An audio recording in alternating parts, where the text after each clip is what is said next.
On est réunis avec le comité de la sécurité publique de la MRC Montcalm. Il y a quelques mois, la MRC, M. Lassalle, le maire de Saint-Jacques, nous a sensibilisés à ce qu'il y avait une traverse de piétons, que les gens n'arrêtaient pas.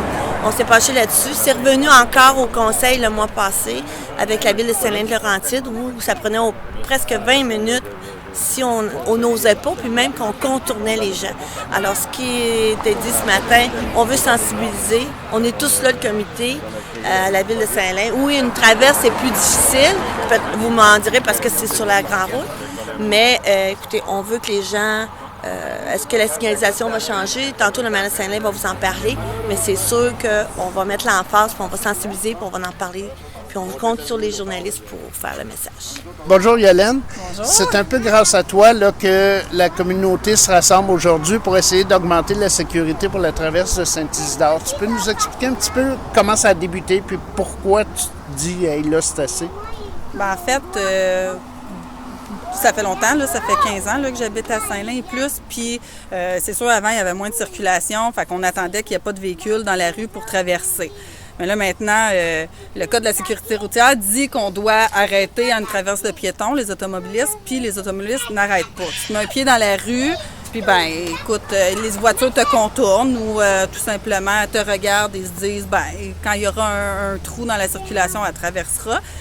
Mais là, je me suis sentie plus interpellée parce que là, 2 semaines, un matin, j'arrive de faire de la course à pied, il y a beaucoup de circulation.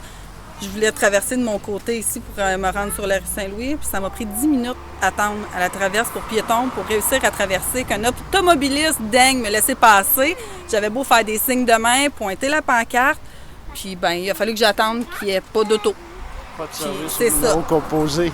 C'est ça, exactement. Surtout toi, ben toutes les familles, souvent, quand tu as un carrosse, tu veux pas embarquer ton enfant. Tu veux pas laisser ton enfant passer devant toi. Fait que moi, c'est sûr que dans le cadre de mon travail, si je vais aller jouer au parc avec les amis, je suis obligée d'avoir une pancarte de brigadière, un arrêt-stop pour traverser, puis je suis obligée de m'engager puis de faire des signes avec ma pancarte pour que les autos arrêtent. Parce que non seulement ça, mais ils ne respectent pas la limite de vitesse. Là. C'est 50 sur la rue, mais les gens roulent plus vite que ça. Quand tu as un poids lourd qui s'en vient, ça, tu y penses même pas. Là. Tu restes sur le trottoir. T'sais. Justement, dans les 10 dernières minutes, là, on a joué à ça un peu pour traverser. Puis, y a, je dirais que c'est les camions qui étaient le plus dangereux. Bien, c'est ça. Mais... Eux autres attendaient vraiment à la dernière minute pour ralentir. Quand ils voyaient là, qu'il n'y avait pas le choix, on ne se mettrait pas à courir. Non, c'est épouvantable, c'est dangereux.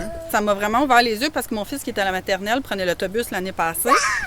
Puis là, on habite très près de l'école. Donc, il est devenu marcheur. En première année, il devient marcheur. Puis ben j'ai juste pas voulu prendre de chance. Je paie les frais pour qu'il ait encore le droit au service d'autobus scolaire cette année parce que je me dis qu'à son âge, si jamais il manque la brigadière scolaire parce qu'il a décidé de jouer un peu à l'école ou que c'est l'hiver, ça a été trop long s'habiller puis que la brigadière est partie, il n'aura pas la maturité pour traverser la rue seul. Surtout qu'en milieu d'année, il fait noir à 4 heures, c'est encore plus dangereux selon moi. Fait que j'ai communiqué ma frustration à des amis, puis ben, Patrick en a eu vent, puis ben, rapidement les choses se sont enclenchées, puis là, voyez-vous, on est ici ce matin, là, puis ça fait pas 2 semaines. Là. Je suis vraiment contente. On va travailler sur 3 sphères. D'abord, ce matin, ce qu'on fait, c'est de la prévention. Donc, on va travailler à éduquer les gens à respecter les passages pour piétons. On va travailler en communication avec les gens. On va travailler après ça en répression. C'est ce qui va venir par la suite. On va effectuer des opérations concernant les traverses de piétons. Moi, quand je suis allée à Vancouver pour la première fois, j'étais étonnée de voir qu'on avait la priorité aux piétons. On arrêtait, on est poli. Ici, au Québec, c'est pas le cas. Alors, on a une grosse sensibilisation à faire. Puis c'est pas seulement dans mon camp, parce qu'on va probablement rejoindre les journaux puis à tout le monde leur dire hey, venez, arrêtez, voyez, il y a des amendes. Mais il faut que les gens se le disent, qu'ils leur disent à leurs amis, que ça soit sur tout le territoire. C'est pas non seulement mon camp, moi, parce qu'on a vu la problématique, c'est sur tout le territoire. Mais il y a des endroits où la priorité est aux piétons. Et je souhaite que ça sera la même chose dans mon camp bientôt, grâce à vous. Merci beaucoup. La ville de Saint-Lin-Laurentide compte faire quelque chose pour augmenter la sensibilisation, j'imagine? Nous, on va mettre des panneaux lumineux. 1. 2, il va y avoir une pancarte en dessous qui va être marquée 100 $ d'amende pour les gens qui ne respectent pas le code de sécurité. Troisièmement, c'est priorité piéton. Et je veux vous demander à chacun des citoyens de Saint-Lin-Laurentide, de tous les gens qui traversent notre village, vous savez qu'il y a beaucoup de trafic. Les gens qui sont là, les brigadiers et les brigadières, c'est pas des poteaux. C'est des gens qui veulent s'assurer la sécurité de nos citoyens, autant nos jeunes qui vont à l'école que nos marcheurs, ainsi de suite. Faites attention à ça. Il va y avoir une campagne de sensibilisation qui va être faite très prochainement via tous les réseaux sociaux, via notre site Internet de la municipalité, via les journaux. Lisez les journaux, lisez Plume Libre. Vous allez voir qu'il faut que ça change, il faut que ça bouge. Donc, merci.